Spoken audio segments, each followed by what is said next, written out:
So sorted them out, gonna wash them and get them cooking. I'm gonna take out the little rocks and things because those aren't be as yummy. That's amazing. Because, you know, the bags say triple clean, triple washed, all that stuff. Well, they should stop washing with mud. They should use clean water. Okay, so I'll finish rinsing these, washing these, and then I'll get them cooking. It's not rocket science, it's food science. Once the beans are well cleaned, I transfer them to the cooking pot.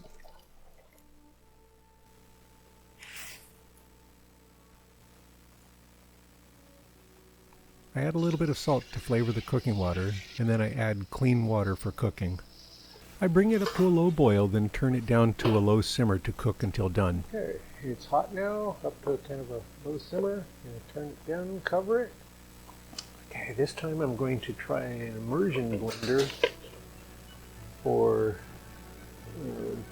gushing up some of the beans.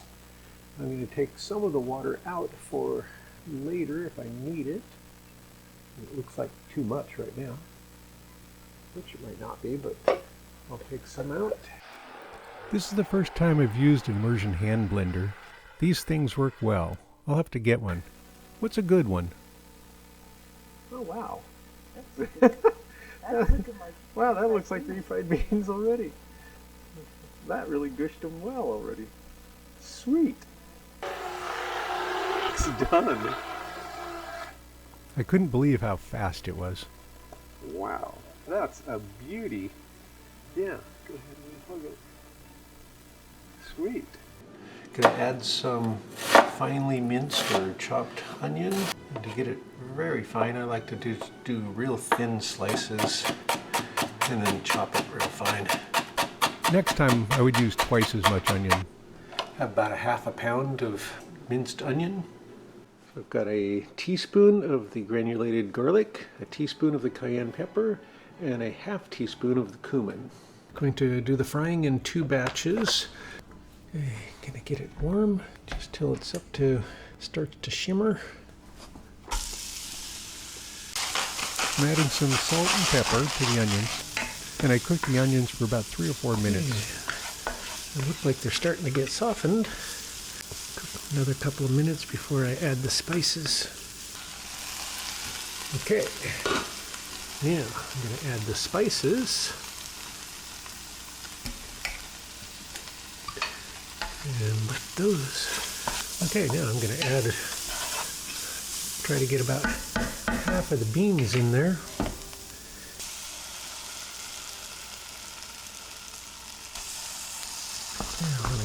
Stir it to incorporate all the other bits. Oh, and keep stirring this and heating it until it's the amount of dry you want. Took about 20 minutes on fairly low to thicken it the way I wanted it. So next I'll put 500 grams of this into the pans for pre-freezing before freeze drying. Okay. Taste test. Reminds me of refried beans. Tastes like refried beans. Yeah, I mean, not exciting, not boring. Right. Tastes like it would be good with some cheese and onions on it. Oh yeah. Cheese and onions and maybe a little salsa. Mm-hmm. Scoop out. See if I can get 500 grams into there without making a giant mess. Oh, how's that? Jeez. All right. Kind of level it out a little bit.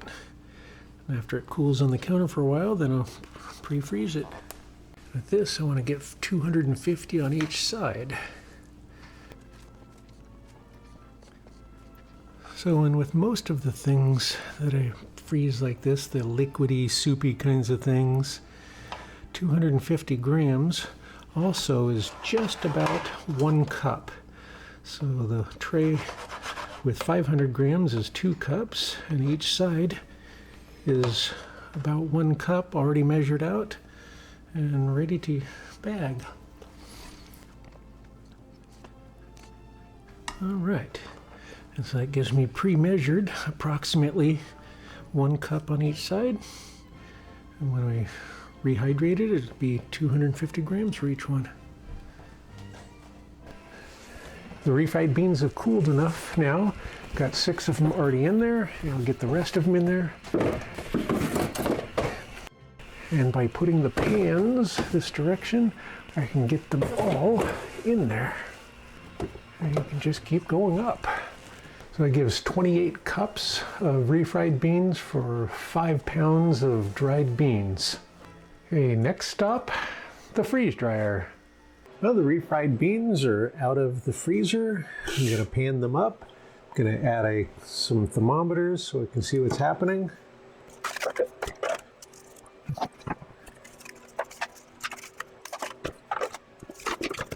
I'm gonna try to get the thermometer in there.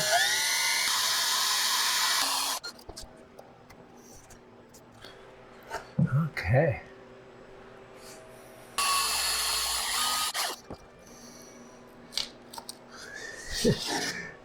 And thermometer's in the beans.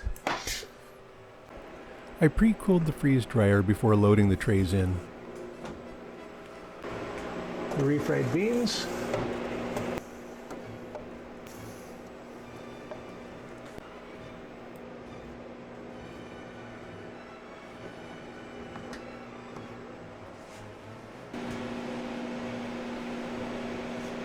When the drying is complete, I'll unload the machine and check the food. Okay, I'll get these out. Now I'll check to see if they're dry. I'm going to take one of the thicker pieces and break it.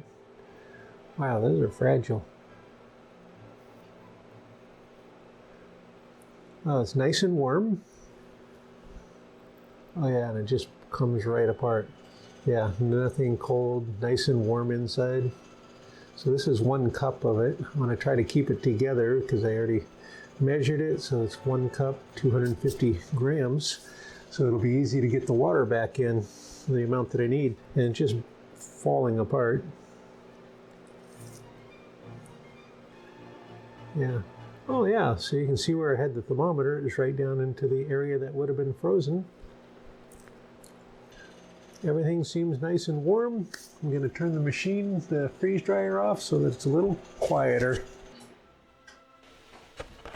Okay, I'm going to bag them in the Mylar bags. I like to use the fairly heavy bag. And using a rolled up thin cutting board, you can use it as a big funnel for the light fluffy stuff. So I'm going to just give it a little bit of a squish.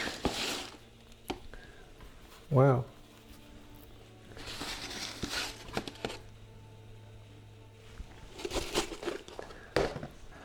I'm going to put 2 cups in some of them.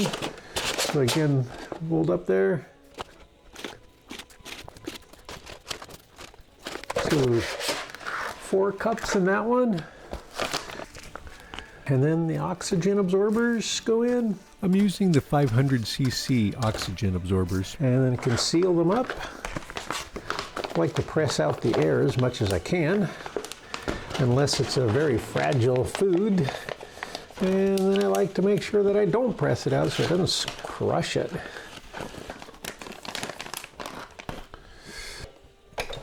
I make sure to seal the bags with the heat sealer.